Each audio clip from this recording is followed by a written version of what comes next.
Yes, it's another 3D printer. This is a Longer LK4-X. Brand new. New to the market. Has features. We're going to take it out of the box, put it together. Coming up.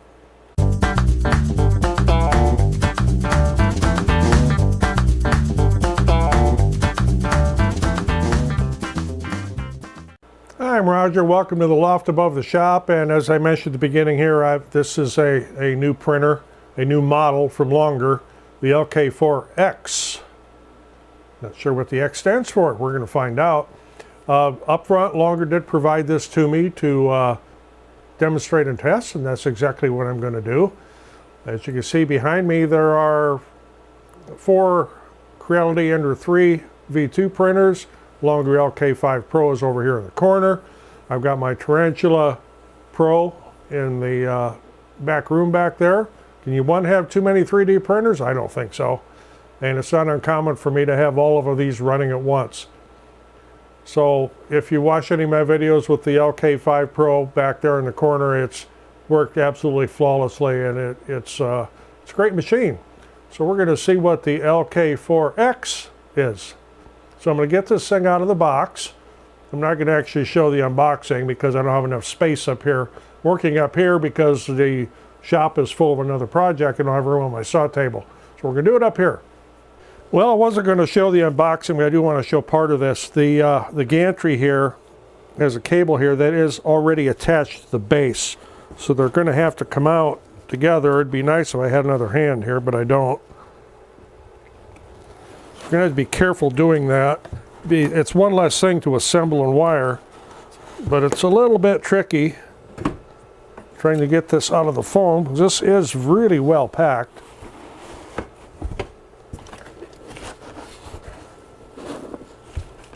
Best way is to get your fingers up underneath it and then just pick the whole thing up and have somebody then move that box out of the way. In this case, floor is a good spot. Okay, let me get sorted out here. Okay, got this all unpacked and sorted out here. You get a little bag of tools, some alien wrenches, combination open-end wrench, looks like about 10 and 8 M&Ms, another little socket wrench type thing there. You get some cable ties, there's some miscellaneous hardware here. Of course, you get the control panel, some sample filament, spool holder, looks like the spool holder mount. And there's a micro SD card with a little micro SD card reader there. And you have the called 3D Touch, similar to a BL Touch for auto bed leveling. Of course, you always need to manually level the bed first. And you get the regulation scraper. And of course, power cord. So instruction sheet here is just literally just a sheet. There's not a whole lot of assembly here. It's going to be pretty straightforward. I'll still walk you through everything as we go. Okay, the hardware packages are marked with what's in them. We're going to start out by putting the gantry to the base. You'll need these 4 screws here, the 5x25 M&Ms. And to do this, I may, let's see how well I can reach that. Otherwise, I may lay it on its side. A little recess that the gantry drops into. Get these screws started. Yeah, this will be easier on its side. The way this is designed to be pretty hard to get this out of square. With the recess that's in the extrusion here, and the way these holes are machined, this is pretty accurate. And we'll do the same thing on the other side. Okay, and while we're right here by the power supply, you're going to need to tear this label off and make sure that it is the right voltage for what country you're in. Oh yeah, tear the label off. That's what it says. You ever buy something at the store you couldn't get the label off of? Find out where the switch is in there. I might have to resort to a razor blade here. Okay, once you get the label tore off enough that you can see the little switch, and hopefully you can see it right here. Right now that's set at 230 volt. I'm in the US, so I need to set this to 120 volt. I'm just going to use one of these little alien wrenches here to flip it over. It'll say 115, but it's a nominal voltage, so we've got that done. And that's an important step, don't overlook that. Okay, next is the filament holder. That's this guy here. You'll need the package of M5 by 16 screws. I have this with the back facing me. The front is facing the camera. This mounts with the spool offset going to the back. So it would look like this, with this being the back. There are 2 holes already threaded into the top of the extrusion here for it.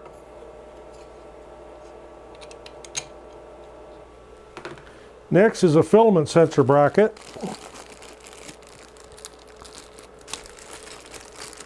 And the filament sensor, which looks like this here. So this bracket goes on facing the front. So the angled part here will face the front of the printer. There's 2 holes tapped in right here. You'll need 3 M&M by 12 M&M screws, which I need to find here. There's holes already tapped into the top of the extrusion for it.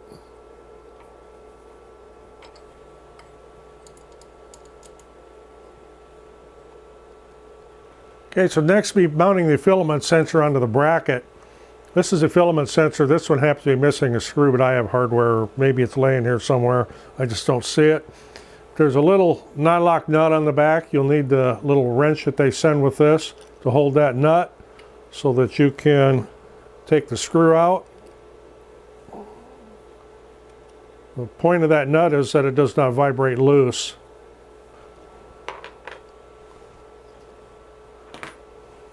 Okay, this has an arrow on it. Hopefully you can see that it's black on black. That arrow will need to point down. There's threads in there, so this will thread in. Yeah, if I was going to know this was going to be this much of a hassle, I would have put this on the bracket before I put the bracket on the printer. And I'm going to have to find me another screw for this since I'm missing one. When you're tightening up these screws, don't over tighten them. You could very easily break this plastic. Get them down just snug and then put your nuts on the back. This little wrench will not reach to get the top one. You'll have to use a pair of needle nose or a very tiny wrench. There's a cable tie on the X-axis right here. You'll need to remove that. It's in there for shipping, so that needs to be removed, just so you know. Okay, while we're here in this area, you'll need to adjust the eccentric nuts on the X-axis carriage here, because as you can see, this is all like wobbly and floppy. You want this to be tight on the rail, not so tight that it's hard to move, but you certainly don't want this. So on the bottom here, and there's no way I'm going to be able to show this, but there is what they call an eccentric nut. And using the large end of the supplied wrench, you can turn that nut and it will tighten that up on the rail. And again, you want it to not be so tight that it's hard to move, but you don't want any play in it either. So that's a good setting right there. See, there's no more flop there. I could actually, well, I'm moving the housing. There's no slop on that now. And it might also be a good time to check your belt tension. There's a tension knob out here on the end. You want the belt tight, but not so tight that it's hard to move things. So there's, if you stick your finger up under here, you can kind of feel for play. You want just a little bit of give there. But you still want this to be able to move smoothly. Okay, I have this laying on its side. There is another wire tie down in here, zip tie, that you're going to need to remove. And it's kind of hard to get to.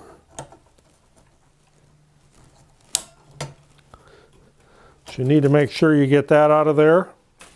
And there again, while we're here in this department, we'll check for, see, we got too much slop there. So we're going to need to adjust the eccentric nuts. The eccentric nuts are on the other side. So I'll flip this over.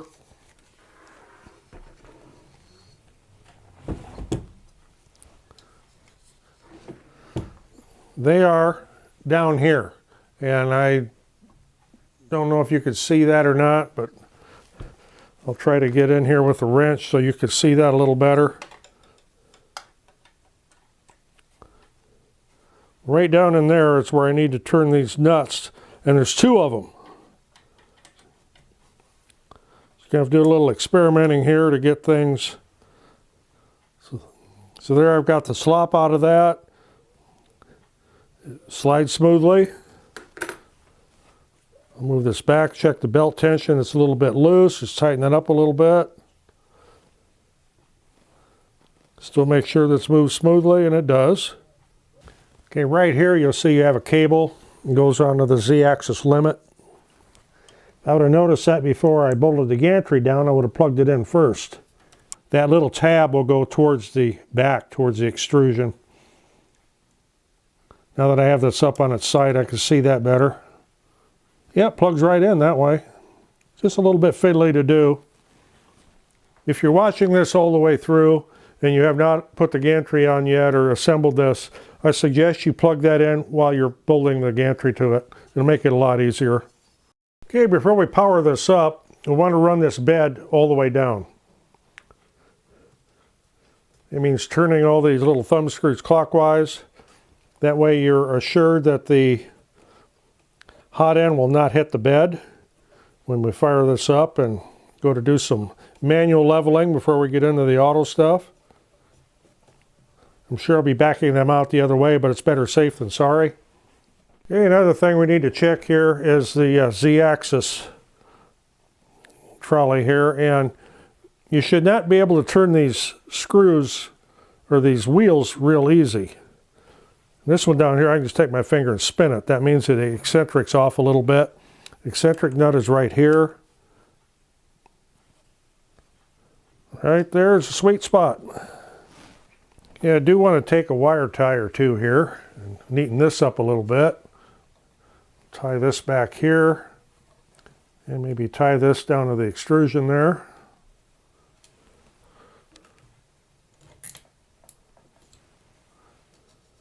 And I may tie it around back behind there too so it doesn't get tangled up in that wheel if I should go real high with something.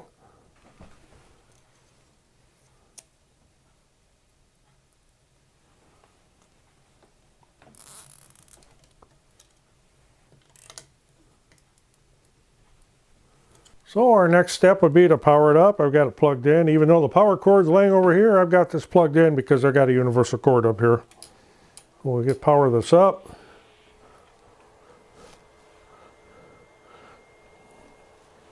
Okay, we're going to go to leveling. Manual. Want to go to 0.1. I think it'll need to home itself first. And here is where I need a piece of paper. Okay, if you've never leveled a bed before, this can be frustrating. You just take a standard sheet of paper, slide it underneath the hot end, and you turn the nut underneath here. Of course, we cranked this way down so nothing would hit until that just touches. And you can just barely slide the paper. And you're going to have to go back and forth a lot until you get everything. In fact, I'm going to run all these back up a little bit. Yeah, I've turned this around to make it a little bit easier for me to see what I'm doing here. What you want to be able to do is to turn these knobs so that it just slides in there with very little resistance. And when you change one corner, it's going to change the other corner. So you're going to have to keep going back and forth until you get this real close. Position 3, I'll go to position 4.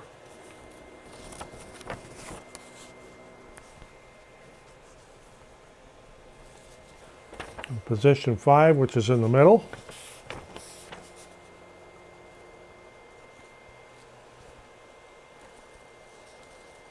Of course, that's close. Back to position 1. Position 2.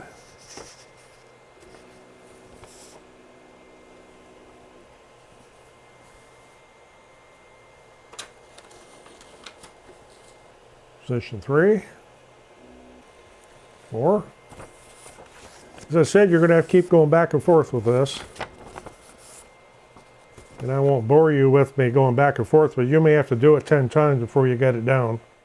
Okay, what it's doing right now is the automatic leveling. I did the manual leveling, and then when you go to the automatic, you put a piece of paper underneath the nozzle and you lower it a little bit at a time until there's just friction. It's all very intuitive. It's self-explanatory on the screen. And now it will go through and do its own self-leveling thing. The original thing you do with a sheet of paper under the nozzle is so it can set its Z offset. This is a lot easier than things in the past, like with the BL Touch on the Creality printers. This is much easier. This has 16 points that it runs around and checks. Okay, next we need to load some filament. So they do give you a sample pack, and I'll start out with that. I don't know how tangled up it is. We'll find out. You want to put that on the spool holder up here, and then feed it down through the filament runout sensor.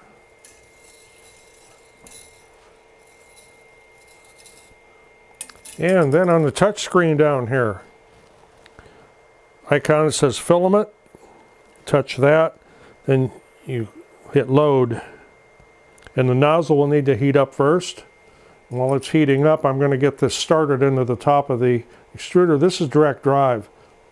So this is going to be something new to me, because everything else I have has a Bowden tube. Little lever right here.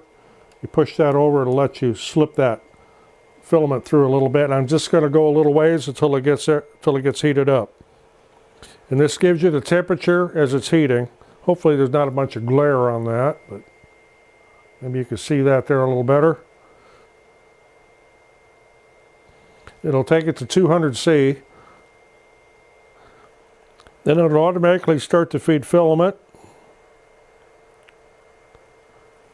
And when you see it starting to come out the hot end, you push OK to stop. And once you see filament coming out down there, you just push OK to stop it. Okay, next I need to clean this bed with some alcohol. And by alcohol, I don't mean this, I mean isopropyl alcohol. Get that bed clean, and we'll put a test file in there and see what we can make. There's a micro SD card slot right up here next to where you would put your USB cable in. So we'll put our card in there, and we'll need to preheat PLA, since we're still on this, whoops, not ABS, well, PLA. And then we'll heat the bed, we'll go home, touch file, and we'll do the calibration cube, because that doesn't take very long to print, and it'll be a good way for me to measure that. So, highlight that, click open. It'll ask you if you're ready to start printing that, and you click yes. Right here, you'll see your temperatures of the bed and of the hot end. The hot end needs to go to 200°C, and the bed needs to go to 60°C before this will ever start. So we need to let that bed heat up. Right now it's checking for a level all the way around. That'll take a little bit. This checks at 16 different points. If you're not familiar with the automatic bed leveling, this basically maps the bed out into the system here and lets the machine know where any high or low points are. This assures you have a perfect print every time.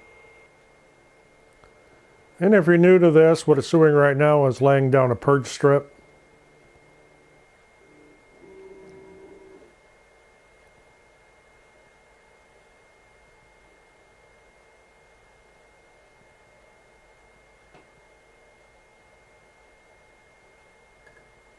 And we'll check back on this from time to time. I'm not going to let the camera run through the whole cube here.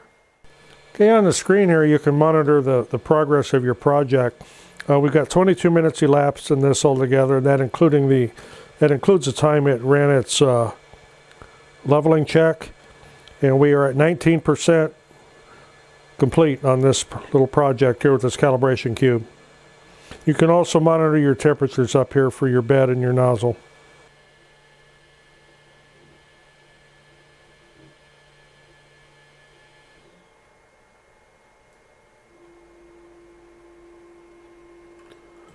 And there's our finished calibration cube.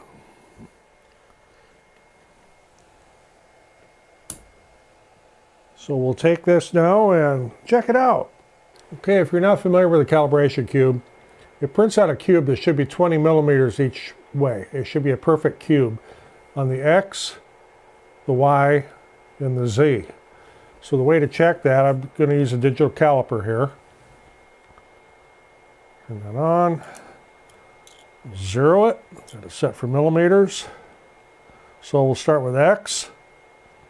We are 20.3. Pretty good. Check Y. 20.1. I can live with that. And on Z, 19.98. So can't get much closer than that.